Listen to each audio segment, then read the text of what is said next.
I adore the Feywild and Fey creatures, and they're such a big part of D&D. I just love the tricksiness of the Fey. Tell me about some of the new creatures in the Feywild, because we've got hags, and I know there's an archhag, so I'm very excited for all of this. So the Fey category, just as some of our other monster categories are associated with a particular plane or group of planes, celestials tend to be associated with the upper planes, fiends with the lower planes, aberrations with the far realm. Fey, and you indicated it, they are associated with the plane of the Feywild. Doesn't mean they're all from there. Some of them, live in the Feywild. Others, their ancestors lived in the Feywild. And then still others maybe have spent their entire existence in the material plane or elsewhere, but were powerfully shaped by the magic of the Feywild.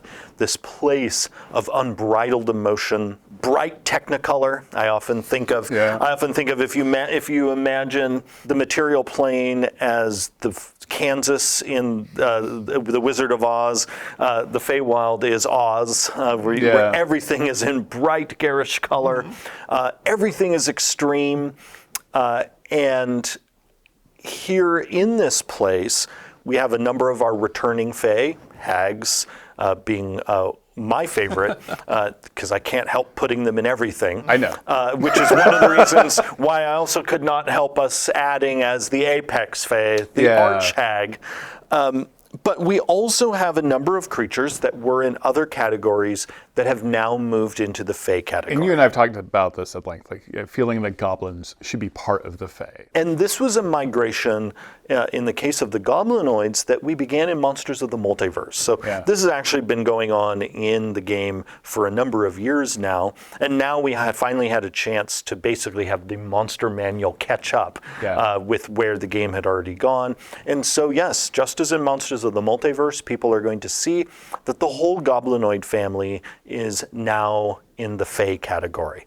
And as a part of that migration, we also have taken the opportunity to look for opportunities in some of the stat blocks to amp up the Feyness of the goblinoids, because we wanted to make sure they didn't just feel like, again, regular people, but in goblinoid suits. We wanted to make sure that there were some elements here that were very reminiscent of different aspects of the Feywild. So for example, in the goblin section, we've added in the goblin hexer, which is a tricksy spellcaster, very much channeling the tricksiness of the Feywild.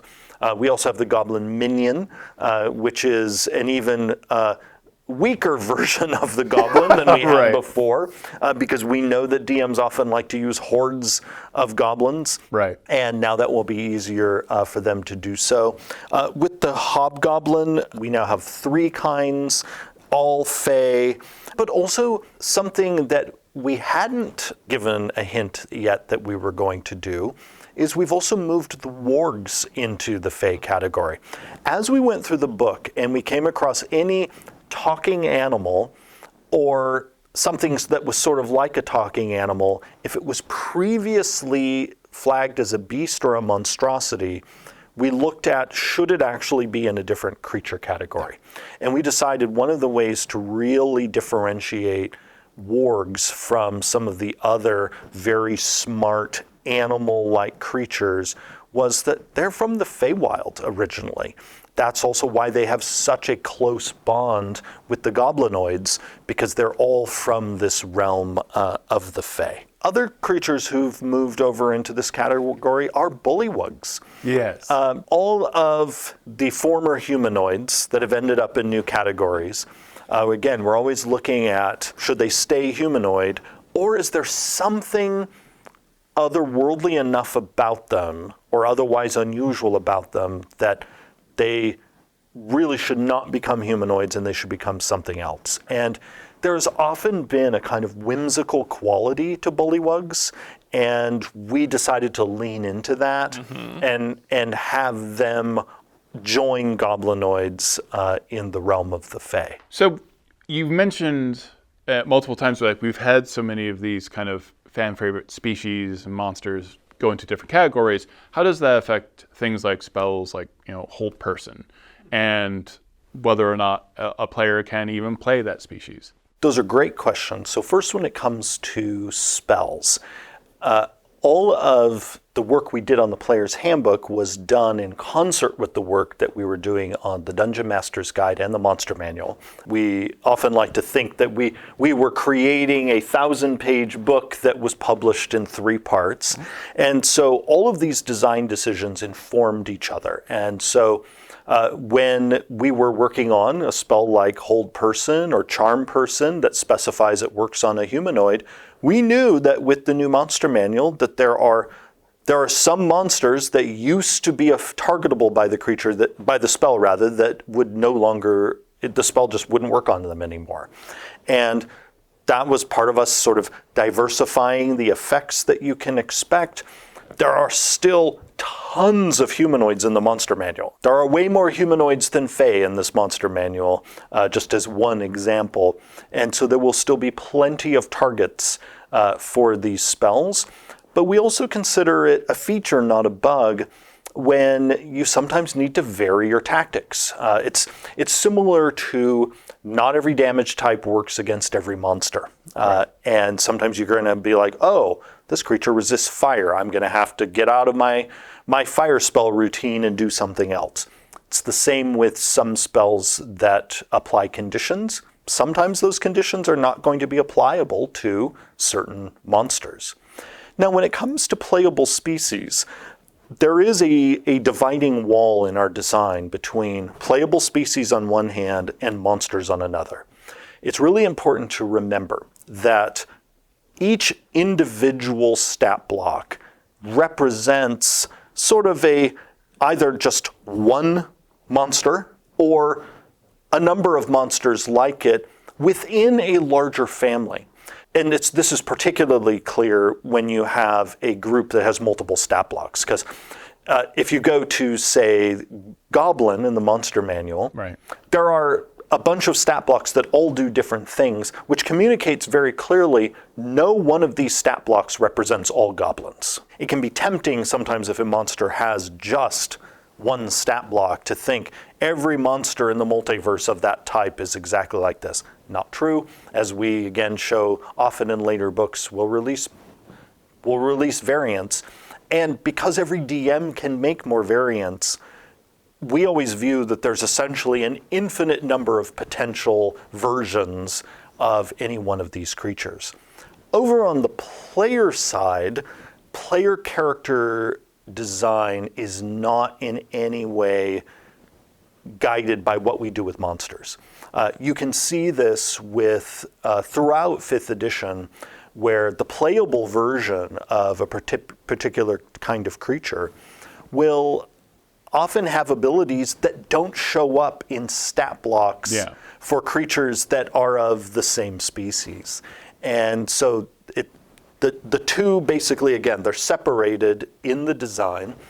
And we've also shown in books like Monsters of the Multiverse that there are also certain types of creatures where over time in the multiverse, their creature types have actually also varied, where you might have a creature type where most of the monsters, you'll have a monster where most of the stat blocks are of one creature type, but the playable species is another creature type. Right in the Player's Handbook, we have an example of this sort of narrative phenomenon in elves. Many of the elves' elder ancestors were Fey. Yeah. But the playable elf in the Player's Handbook is humanoid. And the reason for this is when you are playing the elf species from the Player's Handbook, you are specifically playing an elf descended from elves who have been in the material plane or another non-Fey world long enough that some of their Feyness has gone away and they have become humanoid. Just as there are still, because Gith are playable thanks to Monsters of the Multiverse, there are also humanoid Gith in the multiverse just as there are now aberration gith in the multiverse. And that distinction isn't just a game mechanical distinction, but also a narrative distinction. That creature type differentiation actually is a signal to you that the gith who is humanoid, well, that's a gith who has been most likely away from the astral sea for most of their life and perhaps never lived there. And so any creature type changes that we have made in the monster manual have no effect on playable species, particularly species that people might be playing from Monsters of the Multiverse or elsewhere. But then also people are going to see that we are going to, over the coming years, introduce more playable options that aren't humanoid. And we have some fun stuff coming that demonstrates that. Perfect. A lot of these changes also help express the Fae in a way that's not just, okay, this is the creature type of idyllic forests. Yeah. Like, so often you have, there's pixies and there's sprites and there's dryads and there's all these sort of idealized, idyllic Fae, and then there's hags for the mean stuff, or like a few other trickstery types. A lot of these changes, like with bullywugs, with the wargs, it gets at some of the nastier places like in the Feywild, in the natural environment, in nature, where this isn't like you don't go into the wilderness and just see all lovely flowers and trees. There's also predatory instincts. There's also the nasty sides of it, and it's all part of this natural cycle that is even expressed even more in more extreme ways in the Feywild. So now you're getting more options for things to do with the whole creature type. Yeah, because I think a lot of people, like, I approach the Fey, like, I love the Feywild, but I don't always approach it as like this like safe, idyllic place. I like the darker side. I like this is a place of goblins and hags. Yeah. All types of different kind of creatures that are an active threat. It's almost like kind of like definitely a mirror of the Shadowfell. Whereas the Shadowfell tends to be a repetition, this is all a pure emotion, and so many creatures are based off that emotion. And that I love dangerous fairy tales, and I don't like to lose the sense of a dark fantasy fairy tale. And the Feywild is the perfect place for that. And we have amped up exactly that element. I mean, and that was also part of our motivation a number of years ago of moving the goblinoids into the Feywild, because in most folk tales and other stories in modern media, goblins are a type of fae, and so we wanted to. We have fully embraced that, and you can then imagine when you imagine those unseelie fae, the ones who are up to mess with you. The hag, you can imagine a hag who might be ruling over a whole army of goblinoids or bullywugs or something else. And so we've made it easier now building a Fae-themed campaign for the DM, because you can see here, there are all these different creatures, whether they tend to be on the bright emotional side or the shadow emotional side, they're all there to be pieces in the DM's Fae-themed storytelling. Yeah, people need to remember this is the realm of Baba Yaga, those type of myths. We were previously talking about bugbears, and bugbear is actually the origin, the word for the boogeyman. Right. And there's something terrifying about bugbears that I don't always feel like it comes across, but like this is like Wes and I were just talking, like it's like this 9-foot tall hairy beast, but it's really stealthy. And there's something like, it's like Lord of the Rings Shelob, like something this massive, that quiet, is terrifying. Well, and we've even leaned into that with, it now has this trait called abduct, where which is what they did. Exactly, like you wander into the forest, and these are the creatures that lurk in the dark forests where people just vanish. And now, why do people vanish in those woods? Because there's bugbears, and their entire thing is they nab you and they carry you away so you're never seen again. We have, in addition to amping up the scariness of the bugbear, We've also, in several places, added additional stat blocks for certain types of Fae. So before we had just one pixie, now we have two. We decided we wanted to take some of the very disruptive spellcasting that was in the pixie before and move some of that spellcasting into a higher CR pixie. And so we now have the pixie Wonderbringer, who is a CR5 pixie. And so if a DM wants to, even when we talk about there's the shadowy side and the bright side of the Feywild, well, in the pixie Wonderbringer, we've given you an example of how you can have a Fae from that bright side who could be very dangerous, because the spells here that they can use to charm you, poison you, transform you, could really mess a group up. And similarly with satyrs, we used to have just the standard satyr, but now we also have a more powerful one called the Satyr Revel Master, who is going to be able to, with their magic, manipulate a whole group of people. And here we were riffing off of something that in the previous version of the Monster Manual, we had given you a way to customize a satyr, give it panpipes and have it do stuff. We took that as a seed and nurtured it into a whole new creature, the Revel Master, who can now really be a leader of satyrs. And so you really have this growing number of subgroups of Fae when you think of, the bullywugs that have multiple stat blocks now, the pixies, the satyrs, the goblins, the hobgoblins, and so on. Centaurs now have are Fae and have a new stat block as well. We now have the previous more sort of martial centaur joined by a spellcasting centaur. So if you put all of these together, you could put together a veritable fairy host. That classic, the parading fae who emerge from the realm of the fairy queen to bring delightful mischief and dreadful mischief wherever they travel. What was important to kind of capture in the archhag? It felt like that was something we just needed. We needed kind of like the epic version of a hag. And this hag is so epic that the stat block takes up almost an entire page. This is a CR21 hag. Yeah. And one of the things we wanted to get at was, one, we wanted to finally have an archfey in the Monster Manual. But two, this hag needed to have hagness at, not to be confused with haggis, at an epic level. And so one of the things, for instance, that is very, very much associated with hags is, oh my goodness, do they hold grudges. And so one of the things that we built in that I love in the archhag is their spiteful escape trait.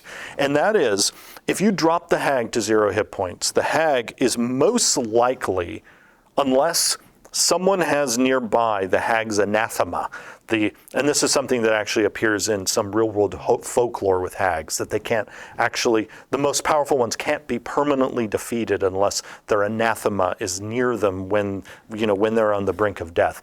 And with hags, these are always very strange things and very individual. Like one hag, their anathema might be chocolate.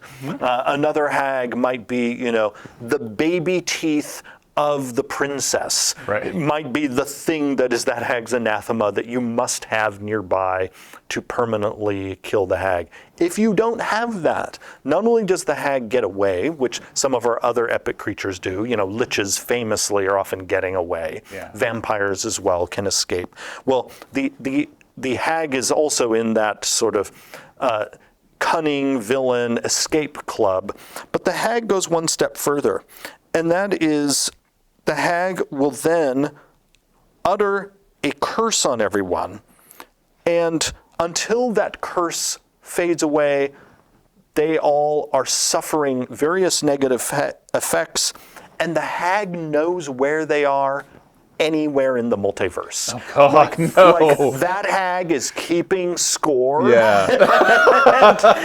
and we wanted to build that into the game mechanics themselves. That like if you come to try to take out an archhag, you best be ready, because otherwise your life just got really, really bad. I love it. Yeah, and it's that classic thing. If you come for the queen, you best not miss. Because you're like the only member of that original party alive because you have a ring of non-detection. Like, I just can already feel like the narrative of that. Yes, we also took the archhag as an opportunity to take some other sort of hag-themed things in the game and bring them all together. And so another example of that, so I mentioned the cursing, which is a very hag-themed thing, especially in real-world folklore. Well, we also even looked at things like the witch bolt spell in the player's handbook. And it occurred to us that all right, we have a spell in the game called Witch Bolt, and none of our hags cast it. And so we decided, how about we give that to the archhag, but not just Witch Bolt. It's a whole other level, this crackling wave, where you will get to experience with an archhag that Witch Bolt is almost like a pale reflection of what an archhag is actually doing with their crackling wave that not only does tons of lightning damage, but also curses the people. And that is a recurring theme throughout this stat block, because then also the archhag has a bonus action where the archhag can just deal automatic damage to everyone who is cursed. And so the way that the archhag works for the DM is the archhag is just cunningly putting curses on you and you and you, and then just sort of sitting back and like, now you all just jolted, and you all just jolted again. Oh, that's amazing. So it is going to be a tough fight, and probably one you're going to have multiple times, because again, if you didn't bring the anathema, you're not beating this hag, at least not permanently. And don't let us give you the impression that they're subtle. Archhags also conjured this giant hand made out of force. You'll even see it in the art, where they can smack you with that spectral claw from across the room and farther. So these things, they don't need to get up in your face or be dealing curses to do you harm. They can get you wherever you are. And that's a great example of how we wanted the archhag to, like anything that sort of hags in general do, they have the best version of it, because a typical hag is going to slap you or slash you, right up close and personal.